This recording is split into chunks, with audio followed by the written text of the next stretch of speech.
திருவொற்றியூரில் நமது heaven TV நடத்தும் தரிசன விதைகள் மற்றும் தேவ ஊழியர்கள் சங்கமம். நாள் ஜூன் 20, 3வது சனிக்கிழமை. நேரம் காலை 9:30 மணி முதல் மதியம் 1:30 மணி வரை. இடம் பரலோக ஜெப மையம், திருவொற்றியூர் YMCA கேம்பஸ், 59 ஏகவல்லியம்மன் கோயில் தெரு, திருவொற்றியூர், தேரடி மெட்ரோ அருகில், சென்னை 19. புதிய ஆராதனை சிஸ்டர் ரபிதா தேவதாஸ், மகளிர் மண்டாட்டு ஜெபம், சென்னை. தரிசன செய்தி சகோதரர் P. Matthew, founder Heaven TV GFN ministries. தலைமை mister Gilbert Roy, Heaven TV மற்றும் YMCA திருவொற்றியூர் பிரசிடென்ட். நிகழ்ச்சி தொகுப்பு சிஸ்டர் ஜெப சுகிதா, சென்னை ஜோன் கன்வீனர். துதி ஆராதனை, ஆசீர்வாத செய்தி, பங்காளர் ஜெபம், அன்பின் விருந்து. சபை பாகுபாடின்றி அனைத்து போதகர்கள், ஊழியர்கள், விசுவாசிகள் அனைவரும் குடும்பமாய் கலந்து கொள்ள அன்புடன் அழைக்கிறோம். இயேசுவே புகலிடம், நம் இயேசுவே புகலிடம், இயேசுவே புகலிடம், நம் இயேசுவே புகலிடம்.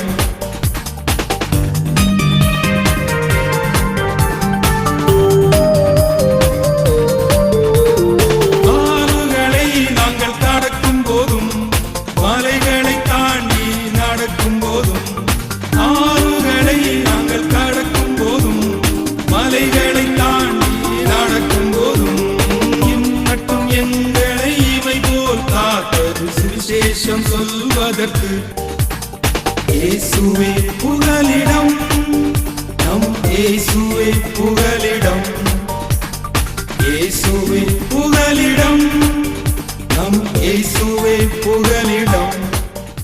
ஆண்டவரும் இரட்சகருமாகிய இயேசு கிறிஸ்துவின் இனிய நாமத்தினாலே இந்த வசனத்தின் வெளிச்சத்தில் இயேசுவை புகழ்கிற நிகழ்ச்சியில் உங்களை சந்திப்பது எனக்கு ஒரு பெரிய ஒரு மகிழ்ச்சி. என் அன்பு தேவ பிள்ளைகளை, தொடர்ச்சியாக நான் உங்களோடு பேசுகிற வார்த்தைகள் சிலருக்கு பிரயோஜனமாக இருக்கிறது.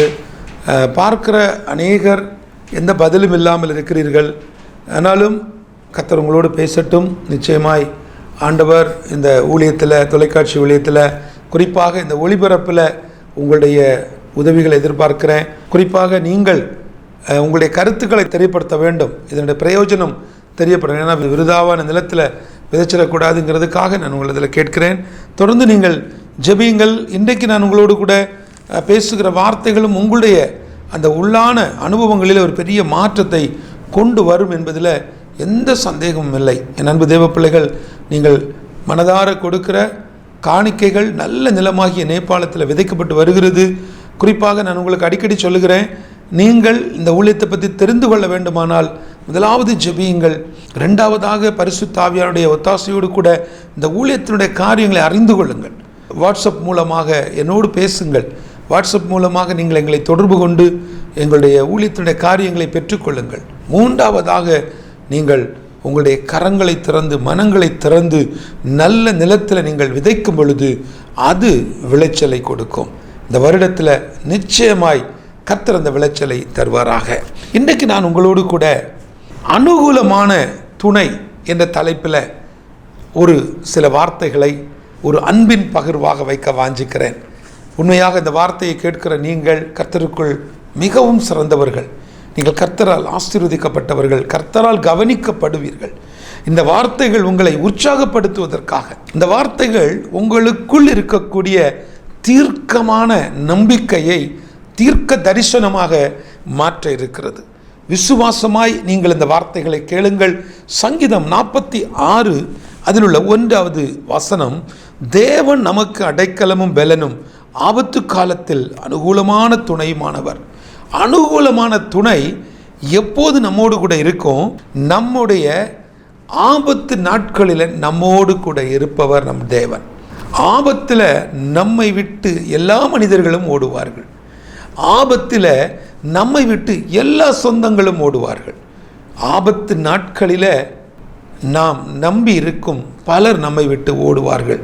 ஆபத்து காலங்களில் எனக்கு ஒரு அனுகூலமான துணை என்று சொல்லி ஒரு தெய்வம் உண்டு, அந்த இயேசுவை பலமாய் பிடித்து கொள்ளுங்க. எந்த சூழ்நிலையிலையும் அவர் உங்களை வெட்கப்படுத்த மாட்டார். எந்த சூழ்நிலையிலையும் அவர் உங்களை கைவிட மாட்டார். அவர் உங்களுக்கு பலன் கொடுப்பார். உங்களை அடைக்கலமாய் உங்களை அரவணைத்துக் கொள்வார். அந்த ஜீவனுள்ள தேவனாகிய கர்த்தரை, அந்த தெய்வமாகிய இயேசுவை இன்றைக்கு நீங்கள் பலமாய் பிடித்துக் கொள்ளுங்கள். என் அன்பு தேவ பிள்ளைகளை மறந்துடாதீங்க. இயேசு மட்டும்தான் நமக்கு நல்ல வாழ்க்கையை தர முடியும். இயேசு மட்டும்தான் நமக்கு ஒரு புதிய பலனை தர முடியும். இயேசு மட்டும்தான் என்னுடைய வாழ்வில் புகலிடமாய் வந்து நிற்க முடியும். எத்தனை பேர் நீங்கள் விசுவாசிக்கிறீங்க? எத்தனையோ குடும்பங்களில் கடைசி நேரத்தில், கடைசி நிமிடங்களில் நம்மளை கைவிட்டு விட்டு போகக்கூடிய அநேக நபர்கள் உண்டு. திருமணத்துக்கு எல்லா ஆயத்தமும் முடிஞ்சிருச்சு. ஆயிரக்கணக்கான குடும்பங்களுக்கு கார்டு கொடுத்தாச்சு. அநேகர் உதவி என்று வந்த பொழுது, இல்லை எங்களுக்கு உதவி வேண்டாம், எங்கள் சொந்தத்திலேருந்து ஒரு குடும்பம் எல்லா பொறுப்பு எடுத்துக்கிட்டாங்க, அவங்க எங்களுக்கு எல்லாமே பார்த்து கொள்ளுவாங்க, நம்பிக்கொண்டிருந்தாங்க. அவங்க சொன்ன வார்த்தையை நம்பிக்கொண்டிருந்தாங்க. ஆனால் அந்த கடைசி நேரத்தில் ஒரு சின்ன தகவல், ஒரு சின்ன ஒரு வீண்பழி, ஒரு தேவையில்லாத ஒரு காரியம், ஒருவர் ஒரு காரியத்தை இவர்களுக்கு விரோதமாய் பேசினார்கள். அதை அவர்கள் நம்பினார்கள். அந்த குடும்பத்துக்கு செய்வேன் என்று சொன்ன அந்த காரியத்தை, அந்த உதவியை, அந்த ஒத்தாசையை நிறுத்திவிட்டார்கள். ஒரு வார காலம் கல்யாணம் நிறுத்தப்பட்டது.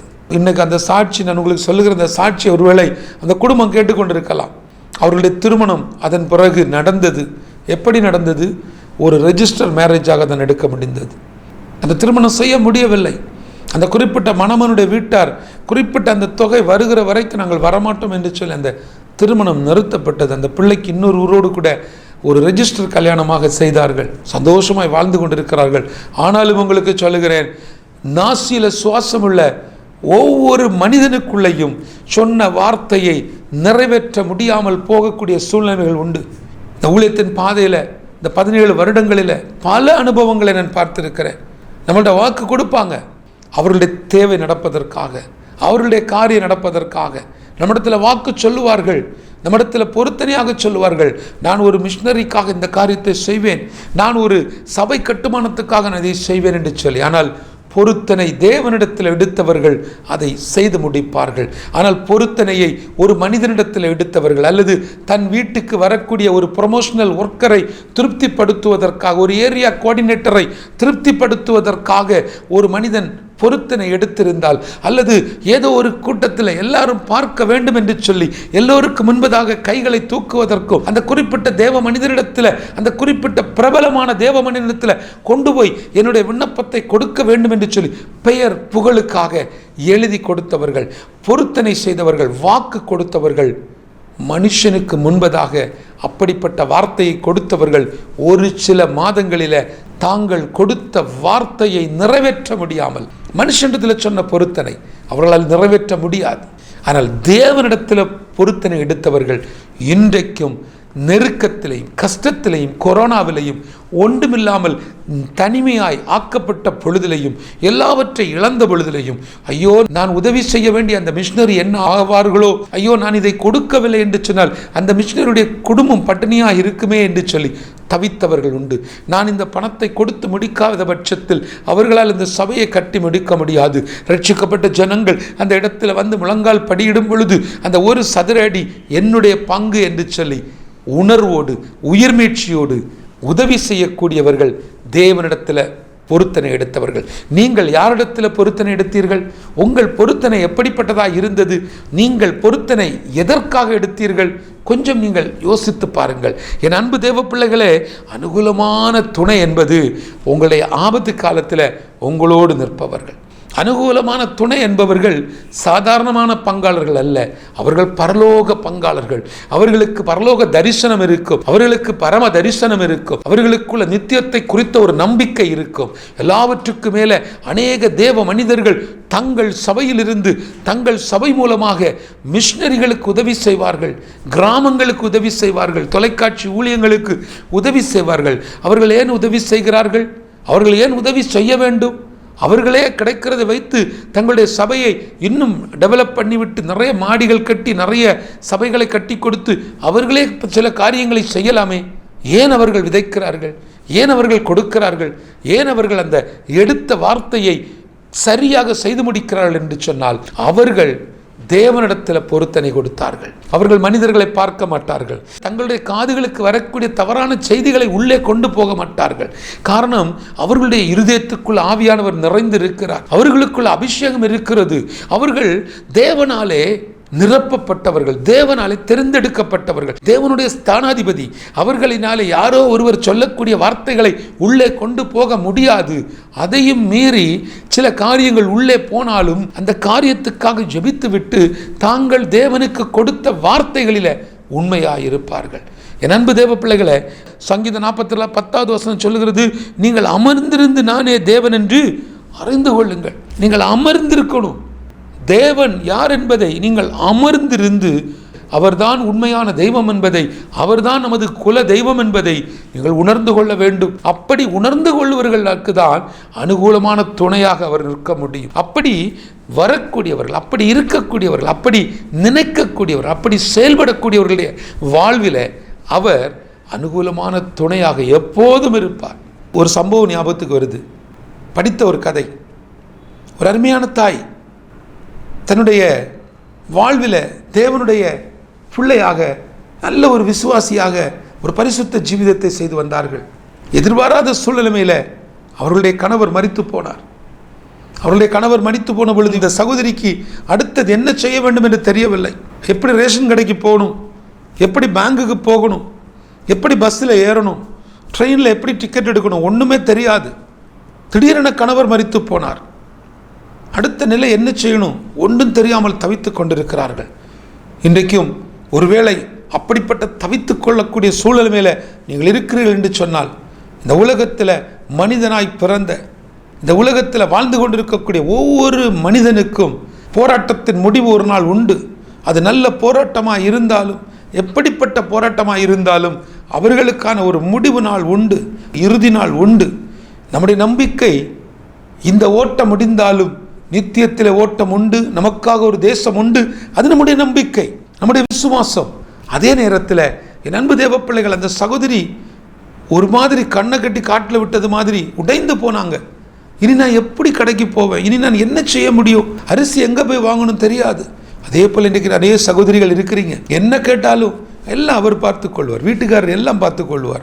அவர் தான் எனக்கு எல்லாமே. ஸ்டேட்டஸில் எல்லாம் பார்த்தா சிரிப்பாக இருக்கும். என் உலகம் இவர் தான், என் ஜீவன் இவர் தான், என்னுடைய அம்மா இவர் தான், எங்கள் அப்பா இவர் தான் சொல்லிட்டு எல்லாத்தையும் போட்டு கணவர் அவ்வளோ பெரிய ஹைலைட் பண்ணியிருப்பாங்க. திடீரென ஒரு நாள் நம்முடைய நம்பிக்கை அற்று போகும் பொழுது, நான் யாரையும் குறைவாய் சொல்லலை, யாரையும் மன வேதனைப்படுத்தணும்னு சொல்லலை. காரியங்களை தெரிந்து கொள்ளுங்க, சில விஷயங்களை புரிந்து கொள்ளுங்க, சில காரியங்களை கற்றுக்கொள்ளுங்க, தெரியாத சில விஷயங்களை நீங்களே கேட்டு தெரிந்து கொள்ளுங்க. இதில் வெட்கப்படுவதற்கு ஒன்றும் இல்லை. எப்படி இது பண்ணணும், ஆதார் கார்டு எங்கே போய் வாங்கணும், ஒரு ஆதார் கார்டை எங்கெல்லாம் பயன்படுத்தணும், வாக்காளர் அட்டையினுடைய மதிப்பு என்ன, ஒரு பிரயாணத்தில் நான் எப்படி போகணும், பஸ்ஸில் எப்படி ட்ராவல் பண்ணணும், ட்ரெயினில் போகும்போது என்ன டாக்குமெண்ட் வச்சுருக்கணும், விமானத்தில் போகும்போது என்ன டாக்குமெண்ட் வச்சுருக்கணும், ஒரு ஏடிஎம் பின் எப்படி இருக்கும், அந்த ஏடிஎம் பின்னை எப்படி பயன்படுத்தணும், நம்முடைய கார்டு கிரெடிட் கார்டா டெபிட் கார்டா, இப்படிப்பட்ட காரியங்கள் எல்லாத்தையும் நீங்கள் தெரிந்து வைத்துக் கொள்வதற்காக சொல்கிறேன். அந்த அருமையான தாய், என்னுடைய உலகமே என் புருஷன் தான் இருந்தாங்க. கணவர் மரித்து போன அந்த நிலைமையில் எல்லாவற்றையும் இழந்துட்டு ஒரு மாதிரி கண்ணை கட்டி காட்டில் விட்டது மாதிரி அழுது கொண்டிருந்தாங்களாம். அந்த வேதனையிலிருந்து அவர்கள் முடிந்து வெளியே வர்றாங்க. மகன் வந்து சொல்லுகிறான், அம்மா எனக்கு வெளி தேசத்தில் வேலை கிடச்சிருச்சு, நான் வெளிநாட்டுக்கு போகிறேன். இருந்தது ஒரே ஒரு மகன், அந்த மகனும் வெளி தேசத்துக்கு போயிட்டார். இப்போ இவங்களுக்கு வழிகாட்ட வேண்டிய மகனும் கூட இல்லை. மகனும் வெளிநாட்டில் இருந்துட்டு எப்போதாவது ஒரு கதை ஃபோன் பண்ணுவார். அப்படிப்பட்ட ஒரு சூழ்நிலைமையான கடினமான ஒரு இடத்தில் அவரும் மாட்டிக்கொண்டார். இந்த தாய் தனிமையாக்கப்பட்டாள். தனிமையாக்கப்பட்ட இந்த தாயினுடைய மனதில் பலவிதமான கற்பனைகள் ஓடுகிறது, பலவிதமான பாடுகள் ஓடுகிறது. என்ன செய்வது, அடுத்தது என்ன பண்ணணும், எனக்கு ஒன்றுமே தெரியலையே ஆண்டவரேன்னு அழுது கொண்டு படுத்திருந்தாங்க. இரவு நேரத்தில் திடீர்னு கரண்ட் போயிடுச்சு. அந்த கரண்ட் போனால் பக்கத்து வீட்டில் கரண்ட் இருக்கா இல்லையா கேட்க தெரியாது. கரண்ட்டு பெர்மனெண்ட்டாக இல்லைன்னா இபி ஆஃபீஸுக்கு ஃபோன் பண்ணணுமே, யாருக்கு கேட்கணும், ஒன்றுமே தெரியாது. கலங்கி போய் அந்த இரவு நேரத்தில் அந்த தாய் அழுது கொண்டு படுத்திருந்தாங்களா. அப்பொழுது ஒரு கனவு வந்ததான். அந்த கனவில் ஒரு பாலைவனத்துக்குள்ளால இயேசுவோடு கரங்களை பிடித்து இந்த அம்மாவும் இயேசுவும் நடந்து போயிட்டுருக்காங்க. திடீர்னு பார்க்குறாங்க, ஐயோ ஏசப்பா, ஏசப்பாவோட கையை நான் பிடிச்சிருக்கிறேன், நான் பயப்பட வேண்டியதில்லை. இந்த அம்மாவுக்கு தெரிஞ்சிருச்சு, ஏசப்பாவோட கையை தான் நான் பிடிச்சிருக்கிறேன். ரெண்டு பேரும் நடந்து போயிட்டே இருக்கிற மாதிரி பார்க்குறாங்க. அதுக்கப்புறம் அந்த கால் தடங்களை பார்த்துட்டே இருக்கிறாங்க. போயிட்டே இருக்குது அந்த அடிச்சுவடுகள், அந்த பாத சுவடுகள் அப்படியே தெரியுது.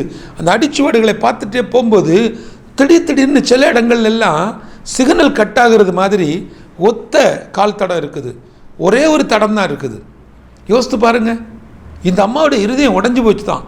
அந்த கனவை பார்த்துக்கிட்டு அப்படியே சொல்கிறாங்களாம், ஏசப்பா நீங்களுமா என்னை விட்டுட்டு போயிட்டீங்க, நான் நம்பியிருந்தேன், என் கணவர் என்னை விட்டுட்டு போயிட்டாரு, இனி இந்த உலகத்தில் எனக்கு வழிகாட்டுவான்னு நினச்சேன், என் மகனும் வெளி தேசத்தில் போய் உட்காந்துட்டு இருக்கிறான், இப்போ தான் எனக்கு ஒரு நல்ல கனவு வந்திருக்குது, ஏசப்பா தான் என் கையை பிடிச்சிருக்கிறீங்கன்னு நான் நம்பி இருந்தேன், பாருங்கள் நீங்கள் கூட என்னை பாதியில் விட்டுட்டு போயிட்டீங்களே அப்படின்னு சொல்லிட்டு இந்த அம்மா அந்த கனவை பார்த்துட்டு அழுதுட்டு இருந்தாங்களாம். அப்போ ஆண்டவர் அவங்களோட பேசினாங்களாம். எப்படி தெரியுமா, மகளே, எங்கெல்லாம் ஒத்த கால் தடம் இருக்குதோ, எங்கெல்லாம் ஒரு அடிச்சுவடுகளில் ஒரு கால் சுவடு மட்டும்தான் தெரியுதோ, அங்கெல்லாம் நான் உன்னை விட்டுட்டு போகலை, நான் உன்னை என்னுடைய கரங்களில் தூக்கி சுமந்தேன். ஏன்னா அதெல்லாம் உன் வாழ்க்கையில் கடினமான பாதைகள், அந்த இடத்துலலாம் நீ கஷ்டப்படக்கூடாது, அந்த இடத்துலலாம் நீ பாடுபடக்கூடாது என்று சொல்லி உன்னை நான் தூக்கி இந்த கையில் வச்சு உன்னை நான் தூக்கிட்டு போனேன்னு சொன்னாங்களாம். அந்த அம்மாவுக்கு ஒரே சந்தோஷமா. அடுத்தது ஒரு குறிப்பிட்ட நாட்களுக்குள்ள அந்த அம்மா எல்லா காரியங்களையும் கற்றுக்கொண்டாங்களாம். நிறைய பேரோட பழக ஆரம்பித்தாங்க, பேச ஆரம்பித்தாங்க, அநேகருக்கு உதவி செய்ய ஆரம்பித்தாங்களாம். அதே போல் மகனுடைய வாழ்விலையும் நிறைய மாற்றங்கள் வர ஆரம்பிச்சுது. பொருளாதாரத்தில் வித்தியாசம் ஆரம்பிச்சுட்டு திடீரென மகனுக்கு நல்ல இடத்துல திருமணமானது, அவங்களுடைய வாழ்க்கை மாறினது. அநேகருக்கு சாட்சியாக, குறிப்பாக தேவனுக்கு சாட்சியாக நிறைய ஊழியங்களை, நல்ல ஊழியக்காரர்களை எல்லாம் போஷிக்கக்கூடிய ஒரு குடும்பமாய் இன்றைக்கு வாழ்ந்து கொண்டிருக்கிறாங்க. என் அன்பு தேவ பிள்ளைகளை, இந்த வார்த்தையை கேட்டுக்கொண்டிருக்கக்கூடிய நீங்கள், உங்களுக்கு அனுகூலமான துணையாக இயேசு இருக்கும்போது நீங்கள் ஏன் துணைகளை தேடிக்கொண்டிருக்கிறீங்க? நீங்கள் ஏன் இந்த உலகத்தில் நண்பர்களை தேடிக்கொண்டிருக்கிறீங்க? நீங்கள் ஏன் இந்த உலகத்தில் உள்ள எல்லா அப்ளிகேஷனையும் மொபைலுக்குள்ளே வச்சு இந்த மொபைல் மூலமாக எல்லாம் ஒட்டுமொத்த காரியத்தையும் தேடி பிடிச்சிட்டு இருக்கீங்க? சிலரெல்லாம் பார்த்தீங்கன்னா நம்ம இடத்துல இல்லாத நண்பர்களை தேடி பிடிச்சி திரும்ப உள்ளே கொண்டு வராங்க. 30 வருஷத்துக்கு முன்னாடி பழக்கத்தில் இல்லாமல் காண்டாக்டில் விட்டுட்டு போன ஒரு நண்பர், அவன் உங்களை ஏன் விட்டுட்டு போனான்னு யோசிக்கலை. நீங்கள் 30 வருஷத்துக்கு அப்புறம் நான் என் ஃப்ரெண்டு கூட சேர்ந்துட்டேன், நாங்கள் ரீயூனியன் பண்ணிட்டோன்னு என்னைக்காவது உட்காந்து, ஆண்டவரே உங்கள் கூட நான் ரீயூனியன் ஆகணும்ப்பா, நான் இப்போ ரொம்ப பின்தங்கி இருக்கிறேன், நான் இப்போ ரொம்ப ஜெபிக்காமல் இருக்கிறேன், என் வாழ்க்கையில் ஒரு பின்மாற்றம் இருக்குப்பா, நான் வேதத்தை படிக்கிறதில்ல, வேதத்தை தியானிக்கிறதில்ல, வசனங்களை மனப்பாடம் பண்ணுறதில்ல, சபைக்கு போகிறதில்ல, ஊழியங்களை நேசிக்கிறதில்ல, மிஸ்டரிகளுக்காக ஜெபிக்கிறதில்ல, நான் பின்தங்கி இருக்கிறேன்ப்பா, என்னை திரும்ப ரீயூனியன் பண்ணிவிடுங்கப்பா, நம்ம 2 பேரும் ரீயூனியன் பண்ணிடலாம், பரிசுத்த ஆவியானவரே நான் உங்கள் கூட வந்து சேர்ந்துக்கிறேன், நான் உங்கள் கூட பார்ட்னர்ஷிப்பாக இருக்க விரும்புகிறேன், என்கிட்ட நிறைய சோர்வுகள் இப்போ வந்துட்டு, நிறைய சோம்பேறித்தனங்கள் வந்துட்டு, எப்போ பார்த்தாலும் உட்காந்து மொபைலில் ரீல்ஸ் பார்த்துட்டு அப்படியே உட்காந்துட்டு இருக்கிறேன், ஆவிக்குரிய ஜீவிதத்தில் நான் பின்தங்கி இருக்கிறேன், ஜெபிக்க முடியலை. எத்தனை ஜெபக்குறிப்பு, ஒரு நாளைக்கு 50 ஜெபக்குறிப்பு வருதுன்னா 10-20 ஜெபக்குறிப்புகள், ஐயா ஜெபிக்க முடியலை, ஐயா ஊழியம் செய்ய முடியலை, வேதத்தை வாசிக்க முடியலை, எப்பவும் சோர்வு, தூக்கம் வந்துட்டே இருக்குது, என்ன செய்யணும்னு தெரியலையே ஐயா, எனக்காக ஜெபிங்க. எத்தனையோ ஜெபக்குறிப்புகள் வந்து கொண்டிருக்கிறது. என் அன்பு தேவ பிள்ளைகளை, நான் ஒரே ஒரு காரியத்தை சொல்லுகிறேன், அவரோடு கூட நில்லுங்கள், அவருடைய கரத்தை பிடித்து கொள்ளுங்க. அனுகூலமான துணை அவர் மட்டும்தான். நீங்கள் அவரை பிடித்து கொள்ளுங்க. அவரை பலமாக பிடிச்சிக்கிட்டீங்கன்னா இந்த உலகத்தில் உங்களை விட்டு எந்த சொந்தங்கள் மாறினாலும், எத்தனை பேர் உங்களை விட்டுட்டு போனாலும், எப்படிப்பட்ட உறவுகள் மாறிப்போனாலும், இந்த உலகத்தில் இழப்பு என்பது தவிர்க்க முடியாத ஒன்று, இழப்பு என்பது ஈடுகட்ட முடியாத ஒன்று. கணவனுடைய இழப்பாக இருக்கலாம், மனைவியோட இழப்பு, அம்மாவுடைய இழப்பு, அப்பாவுடைய இழப்பு, பிள்ளைகளுடைய இழப்பு பெரிய கஷ்டம். ஆனால் நம்மை ஆற்றுவதற்கு, நம்மை தேற்றுவதற்கு, திரும்பவும் அவர்களை அந்த பரலோக தேசத்தில் சந்திப்போம் என்ற ஒரு ஆறுதலையும் நம்பிக்கையும் தரக்கூடிய ஒரே தெய்வம் இயேசு மட்டும்தான். அந்த இயேசுவை பலமாக பிடித்து கொள்ளுங்க. பாருங்க, ஒரு விதவை சகோதரி, அவருடைய வாழ்வில் நடந்த காரியம் என்ன, என்னோடு திருப்பிக் கொள்ளுங்க. லூக்கா 7வது அதிகாரம் அதில் உள்ள 11 முதல் 15 வரைக்குள்ள வசனங்களை சொல்லப்பட்டிருக்கக்கூடிய நாயினூர் விதவையினுடைய சம்பவத்தை குறித்து நம்ம கேள்விப்பட்டோம். நம்ம எல்லாருக்கும் தெரிஞ்ச ஒரு சம்பவம் தான். பாருங்க, இந்த வசனத்தில் சொல்லப்பட்டிருக்கிறது, அவர் நாயின் என்னும் ஊருக்கு போனார், அங்கே சீஷர் அநேகரும் திரளான ஜனங்களும் அவரோடு கூட போனார்கள். அங்கே போன பொழுது, அந்த ஊருக்கு பக்கத்தில் போகும் பொழுதே அங்கே மரித்து போன ஒருவரை அடக்கம் பண்ண கொண்டு வந்துட்டு இருக்கிறாங்க. அனுகூலமான துணை உங்களுக்குள்ள இருக்குது. அந்த பரிசுத்த ஆவியானவர் எனக்குள்ள தான் இருக்காங்க, நான் இயேசுவோட இருக்கிறேங்கிற அந்த துணை எங்கூட இருக்குது. அனுகூலமான துணையா அவர் எங்கூட இருக்கிறார். நீங்கள் விசுவாசிக்கிறீங்கன்னா இத்தனை நாள் இவ்வளவு காரியங்களில் மரித்து போய் கிடக்கக்கூடிய காரியத்தை இயேசு இன்றைக்கு உயிர்ப்பிக்க போகிறார். நம்ம ஜெபிக்க போகிறோம். ஜெபத்தில் ஜெபிக்கும் பொழுது நீங்கள் உங்கள் மரித்து போன காரியங்களை, உங்களை விட்டு உயிர் இல்லாமல் போன காரியங்களை, நீங்கள் நம்பிட்டு இருந்த சில காரியங்கள், நீங்கள் தேவனுக்காக வைத்திருந்த சில பழக்கங்கள், ஆவியானவரோடு நடக்கக்கூடிய சில அனுபவங்கள், இதெல்லாம் மரித்து போனது, செத்து போனது. இதெல்லாத்தையும் திரும்ப உயிர்ப்பிக்கணும். திரும்ப நான் அவரோடு கூட போய் சேரணும். அப்போது ஒரே ஒரு வழிதான், உங்களுடைய மரித்து போன அனுபவத்தை மாற்றணும்னா அவர் உங்களை தொடணும். பாருங்க, இங்கே அந்த மரித்து போன அந்த மகன் அடக்கம் பண்ணுறது கொண்டு போகிற வழியில் வசனம் சொல்லுகிறது, அங்கே அவன் தன் தாய்க்கு ஒரே மகன், அவள் கைம்பெண்ணாய் இருந்தாள். ஊராரில் வெகு ஜனங்கள் அவளுடைய கூட வந்தார்கள். கர்த்தர் அவளை பார்த்து அவள் மேல் மனதுருகி அழாதே என்று. நல்லா கவனித்துக் கொள்ளுங்க. இயேசு வந்த உடனே அந்த பாடையை பார்க்கிறாரு, தூக்கிட்டு வராங்க. ஆனால் முதலாவது அவர் பார்த்தது யார? தன்னுடைய மகளை பார்க்கிறார். ஐயோ, என் பிள்ளை ஒரு கைம்பெண், சின்ன வயதிலேயே அவளுடைய பிள்ளை மரித்து போனான். இவள் என்ன செய்வாள்? இப்பதான் ஊழியத்துக்குள்ள வந்தா, இப்பதான் ரட்சிக்கப்பட்டா, இப்பதான் என்னை நம்பி ஒரு ஸ்டெப் எடுத்து வைத்தா, உடைந்து போய் கிடக்கிறான். இந்த மரித்து போன அனுபவத்தில் இவளுக்கு நான் என்ன செய்ய முடியும் என்று சொல்லி இயேசு முதலாவது நம்மை பார்த்து மனதுருகுவார். அவர் நம்மை பார்த்து மனதுருகுவார். நம்ம பார்த்த உடனே அவர் ஏன் மனதுருகுகிறார்? நம்மளை பற்றி உள்ள எல்லா விஷயமும் அவருக்கு தெரியும். இந்த உலகத்துக்கு என்னை பற்றி உள்ள எல்லா குறையும் தெரியும். என்னுடைய எல்லா பலகீனங்களும் இந்த உலகத்துக்கு தெரியும். என்னை சுற்றி இருக்கக்கூடியவங்களுக்கு இதுதான் தெரியும். ஆனால் இதை சொல்லி அவர்கள் நம்மை குத்தி காட்டுவார்கள். ஆனால் இது எல்லாவற்றையும் மாற்றி நமக்கு ஒரு புதிய பலனை தந்து நம்மளை எழுப்பி விடக்கூடிய, அல்லனா உயிர்ப்பிக்கக்கூடிய தெய்வம் தான் இயேசு. அப்போ அவரை நாம் என்ன செய்யணும்? பலமாக பிடிக்கணும். அது மாத்திரமல்ல, அவரை பற்றி கொள்ளணும். டிவியில் பார்த்துட்டு கூடிய நிறைய பேர் வீடுகளில் இயேசுவை தெரியும். சின்ன வயசில் இயேசுப்பை பற்றி எனக்கு தெரியும். சின்ன வயசில் எங்கள் ஸ்கூலில் ஒரு சின்ன புதிய ஏற்பாடு கொடுத்தாங்க. அதை நான் ஒழிச்சு வச்சு படிச்சுட்டே இருப்பேன். பாத்ரூமில் உட்காந்து படிச்சுட்டே இருப்பேன். என்னுடைய பேக்கில் வச்சுருப்பேன். ஸ்கூல் முடிஞ்சு பஸ்ஸில் போகும்போது உட்காந்து படிச்சுட்டே இருப்பேன். எத்தனை சாட்சி நீங்கள் சொல்லியிருக்கிறீங்க, யோசிச்சு பாருங்களேன். ஆனால் இப்போ நான் பெரிய ஆள் ஆகிட்டேன். நான் பெரிய பிஸ்னஸ் மேன் ஆகிட்டேன். இப்போ நான் நல்லா சம்பாதிக்கிறேன். சொசைட்டியில் எனக்குன்னு பெரிய செல்வாக்கு இருக்குது, எல்லாம் இருக்குது. ஆனால் இயேசு இல்லை. எல்லாத்துலேயும் நீங்கள் தான் தலைவர். இன்னும் இந்த உலகத்தில் என்னென்ன அமைப்புகள் இருக்கோ எல்லாத்துலையும் நான் டாப்பில் இருக்கிறேன். எனக்கு நிறைய மெமெண்டோ கிடச்சிருக்கு, எனக்கு நிறைய அவார்டு கிடச்சிருக்கு. என்னை வந்து விஷ் பண்ணி எனக்குன்னு சொல்லி நிறைய பட்டங்கள் கொடுத்துருக்குறாங்க இந்த உலகம். இயேசுவின் நாமத்தினால சொல்லுகிறேன், ரட்சிக்கப்பட்டேங்கிற அந்த பட்டம் இல்லைன்னா, அந்த மனம் திரும்பினேங்கிற அந்த பதவி இல்லைன்னா பரலோகம் போக முடியாது. என் அன்பு சகோதரனே, என் அன்பு சகோதரியே, அதுதான் இந்த உலகத்திலிருந்து உங்களை உன்னத தேவனிடத்தில் கொண்டு போகக்கூடிய, ப்ரமோஷன் பண்ணக்கூடிய, பரலோகத்துக்கு உங்களை கூட்டிகிட்டு போகக்கூடிய பட்டம். அது மட்டும்தான் உங்களுக்கு தேவையானது. மீதி உள்ளது எல்லாம் ஒரு நாள் உங்களிடத்துலேருந்து எடுத்துருவாங்க. ஏன் தெரியுமா? உங்களை விட பெரிய பணக்காரன் வரும்போது, உங்களை விட அந்தஸ்தில் பெரியவர்கள் வரும்பொழுது நீங்கள் மட்டம் தட்டப்படுவீர்கள், நீங்கள் ஓரங்கட்டப்படுவீர்கள், நீங்கள் வெறுத்து ஒதுக்கி தள்ளப்படுவீர்கள். எல்லாவற்றுக்கும் மேலே ஒரு நாள் உங்களை செல்லா காசாக மாற்றி விடுவார்கள் இந்த சமுதாயம். ஆனால் செல்லா காசு என்று சொல்லி யாருக்கும் பிரயோஜனம் இல்லைன்னு, மூளைக்கல்லிற்கு தேவையில்லைன்னு சொல்லி ஆகாத கல்லுன்னு தூக்கி எறிஞ்சு அந்த கல்லை தூக்கி தலைக்கு மூளைக்கல்லாய் மாற்றி என் வாழ்க்கையை மாற்றியது என் தெய்வம். அந்த இயேசுவை நீங்கள் பிடிக்கணும், பலமாக பிடிக்கணும். ஆண்டவரே, நீங்கள் தானே பிடிச்சு நிற்கணும். அவர் அனுகூலமான துணையாக வருவார். ஆனால் அவர் மட்டும் நம்ம வாழ்க்கையில் வந்துட்டாருன்னா எல்லாம் மாறும். இந்த ஒரு வசனத்தோட முடிக்கிறேன் பாருங்க. அவர் கிட்ட வந்து பாடையை தொட்டார், அதை சுமந்தவர்கள் நின்றார்கள். அப்பொழுது அவர், வாலிபனே எழுந்திரு என்று உனக்கு சொல்லுகிறேன் என்றார். மரித்தவன் எழுந்து உட்கார்ந்து பேசத் தொடங்கினான். அவனை அவன் தாயினிடத்தில் ஒப்புவித்தார். இந்த சம்பவத்தை லூக்கா 7வது அதிகாரம் 11லேருந்து 15 வரைக்கும் இந்த வசனத்தை நீங்கள் நல்லா படிங்க, தனியாக உட்கார்ந்து படிங்க. ஆண்டவர் உங்களோடு பலவிதமான பரிணாமங்களில் இடைபடுவார். நான் விசுவாசிக்கிறேன். இந்த வசனம் அப்படியே உள்ளே போய் செத்து போய் கிடக்கக்கூடிய உங்களுடைய அனுபவங்கள் எல்லாம் மாறும். நீங்கள் எழும்புவீர்கள். பாருங்கள், இந்த வசனத்தில் இன்னொரு இதில் ரொம்ப முக்கியமான, ரொம்ப நான் ஃபீல் பண்ணி இந்த வார்த்தை தான் என்னுடைய இருதயத்தை அப்படியே யோசிக்க வச்சு. என்ன தெரியுமா? மரித்து போனவனை கொண்டு வராங்க. இயேசு பார்க்கிறாரு. ஐயோ, அந்த பொண்ணு பார்க்குறாரு, ஐயோ சின்ன பொண்ணு பாவம் இவ்வளோ கஷ்டப்படுறாள், மனதுருகிறார். அடுத்து அவர் யோசிக்கிறார், அவனை எழுப்பி விடணும். கிட்ட வரார். அங்கே நடந்த ஒரு காரியம் என்ன தெரியுமா? பாடையை தொட்டார், அதை சுமந்தவர்கள் நின்றார்கள். அதை சுமந்தவர்கள், அதை எடுத்துட்டு வந்தவங்க என்ன செஞ்சிட்டாங்க? நின்றுட்டாங்க.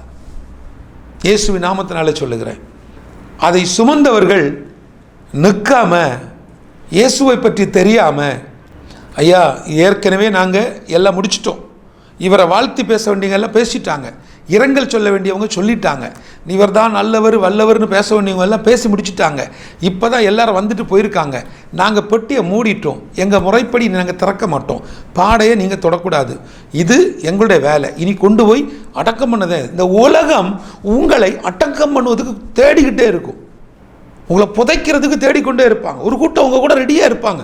இந்த கூட்டம் உங்களுக்கு எங்கிருந்தோ வரும்னு நினச்சிடாதீங்க, உங்கள் கூடவே இப்படி ஒரு கூட்டம் வரும். உங்களை எப்போ புதைக்கலாம், உங்களை எப்போ தூக்கலாம், உங்களை எப்போ தள்ளி விடலாம், உங்களை எப்போ கால்வாரி விடலான்னு ஒரு கூட்டம் வந்து கொண்டே இருக்கும். ஆனால் இயேசு வந்துட்டாருன்னா பாடையை சுமக்கிறவனு நிற்பான். ஒரு அல்லேலூயா சொல்லுங்களேன். அல்லேலூயா, அல்லேலூயா. அப்படியே வந்து என்ன செய்கிறாரு, பாடையை தொடுவார். உங்கள் வாழ்க்கையை இப்போ தொட விரும்புகிறார். ஏன்னா நீங்களும் ஏகதேசம் எல்லாம் இழந்து போய் சரியான வேலை கிடைக்கல, நல்ல படிப்பு இல்லை, படித்த நாட்களில் ஒழுங்காக படிக்கலை, இப்போ வேலை சரியாக கிடைக்கல, அப்படியே வேலைக்கு போனாலும் சம்பளம் கிடைக்கல, பெர்மனெண்ட்டாக ஒரு இடத்துல நிற்க முடியலை, மனசு உடைஞ்சு போய் நிற்கிறீங்க. அடுத்தது என்ன செய்யணும், என்ன வேலை, ஒரு பிஸ்னஸ் ஸ்டார்ட் பண்ணிடலாமா, இல்லை தொடங்கின வியாபாரம் இப்படி படுத்துக்கிடுச்சு, வாங்கின கடனை திரும்ப கொடுக்க முடியலன்னு உடைஞ்சு போய் மரித்து போன அனுபவத்தில் இருக்கக்கூடிய உங்களை தொடுவதற்காக ஒரு தெய்வம் உண்டு, அவர்தான் இயேசு. அவர் இப்பொழுது உங்களை தொட விரும்புகிறார். கண்களை மூடி, ஆண்டவரே என்னை தொடுங்கப்பா, நீங்கள் என்னை தொடுங்க ஆண்டவரே, நீங்கள் தொட்டா போதும் என் வாழ்க்கை மாறும், நீங்கள் தொட்டா போதும் என்னுடைய வாழ்க்கையில் ஒரு புதிய வெளிச்சம் உண்டாகும்னு சொல்லி கண்களை மூடி ஜெபிக்கலாமா? எல்லாரும் கண்களை மூடுங்க. தயவு செஞ்சு வீடுகளில் பார்த்து கொண்டிருக்கீங்க, நீங்கள் வயதில் பெரியவர்களாக இருக்கலாம், நீங்கள் தேவ ஊழியர்களாக இருக்கலாம், ஒருவேளை நீங்கள் பெரிய ஒரு தொழில் அதிபராக இருக்கலாம். தயவு செய்து ஒரு 3 நிமிடம் கண்களை மூடி ஆண்டவரே நில்லுங்க. என்னை கேட்ட வார்த்தையின்படி செத்துப்போன அனுபவத்தில் நிறைய விஷயம் உள்ளே இருக்குப்பா.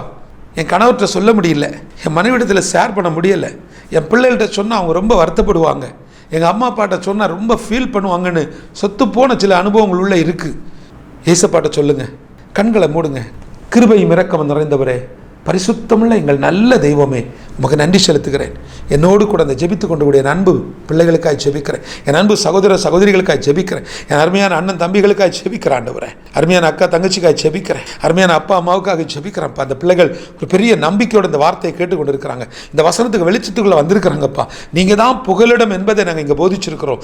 ஆனாலும் ஆண்டவரே, ஒரு விசை உங்கள் பரிசுத்த கரம் இவர்களை தொடுவதாக, இவருடைய வாழ்க்கை மாறுவதாக, இவருடைய வாழ்க்கையில் உலர்ந்து போன சில எலும்புகள் இன்னைக்கு உயிர் பெறட்டும், செத்துப்போன அனுபவத்தில் கடந்த சில காரியங்கள் எழுப்பி நிற்கட்டும், உயிர் மீட்சி உண்டாகட்டும். இயேசுவின் நாமத்தினால இந்த வார்த்தை, இந்த வசனம் இவர்களை எழுப்பி நிறுத்தட்டும், இவர்களுடைய வாழ்க்கையில் ஒரு முன்னேற்றம் உண்டாகட்டும். ஆண்டவரே, நேபாள் தேசத்துக்காக, நேபாள் தேச மிஷனரிகளுக்காக, நேபாளத்தில் சபை கட்டுமான பணிக்காக, நேபாள் பிள்ளைகளை பராமரிக்கணும்னு பல வழிகளில் என்னோடு இணைந்து, எங்களோடு இணைந்து ஆண்டவரே இந்த தரிசன ஓட்டத்தில் நிற்கிறாங்கப்பா. இவருடைய கஷ்டங்கள் மாறட்டும், இவருடைய தரித்திரங்கள் மாறட்டும், இவருடைய பாடுகள் நீங்கட்டும். இன்றைக்கு எங்களுடைய வாழ்வில் உம்முடைய அந்த பரிசுத்த தொடுதலை நாங்கள் வாஞ்சித்து நிற்கிறோம் ஆண்டவரே. நாயினூர் விதவை அருமையான அம்மாவுடைய அந்த இக்கட்டான நிலைமையில் அந்த குடும்பத்துக்குள்ளே போய் மரித்து போன மகனை எழும்பி இருக்க வச்சிங்க ஆண்டவரே. எங்களை சுற்றி ஒரு கூட்டம் ஜனங்கள் எங்களுக்கு விரோதமாக நிற்கலாம், ஊழியத்துக்கு விரோதமாக நிற்கலாம், குடும்பத்துக்கு விரோதமாக நிற்கலாம், உங்கள் பிள்ளைக்கு விரோதமாக நிற்கலாம், உங்கள் மகனுக்கு விரோதமாக நிற்கலாம். ஆனால் இயேசு ஒருத்தர் உங்கள் வாழ்க்கையில் வந்தால் போதும். நீர் எங்களோடு இடைபெட்டு கொண்டிருப்பதற்காக நன்றி ஆண்டவரே. கர்த்தர் சொல்லுகிறார், மறுபடியும் மறுபடியும் கீழே வேரூன்றி நீ மேலே கனி கொடுப்பாய். உடைய வார்த்தைக்கு நன்றி ஆண்டவரே. அந்த ஆத்மீக விளைச்சலை, அந்த உண்மையான விளைச்சலை எங்களுடைய தனிப்பட்ட வாழ்க்கையில், எங்களுடைய குடும்ப வாழ்வில், எங்கள் பொருளாதார வாழ்வில், எங்கள் ஆவிக்குரிய வாழ்வில் அந்த விளைச்சலை நாங்கள் கண்டுகொள்ள கர்த்தர் கிருபை பாராட்டும். துதிக மகிமை எல்லாவற்றையும் அப்போ ஒருவருக்கே செலுத்துகிறேன். இயேசுவின் மூலம் ஜெபிக்கிறேன் நல்ல பிதாவே, ஆமேன், ஆமேன். நாள் ஒன்றை தந்தே நன்மை செய்ய, பொழுதொன்றை ஈந்தே உயிர் வாழ்ந்திட, காலங்கள் யாவும் உனக்காக காத்து நின்று எனக்காக. நாளொன்றை தந்தேன் நன்மை செய்ய, பொழுதொன்றை ஈந்தேன் உயிர் வாழ்ந்திட, காலங்கள் யாவும் உனக்காக காத்து நின்றேன்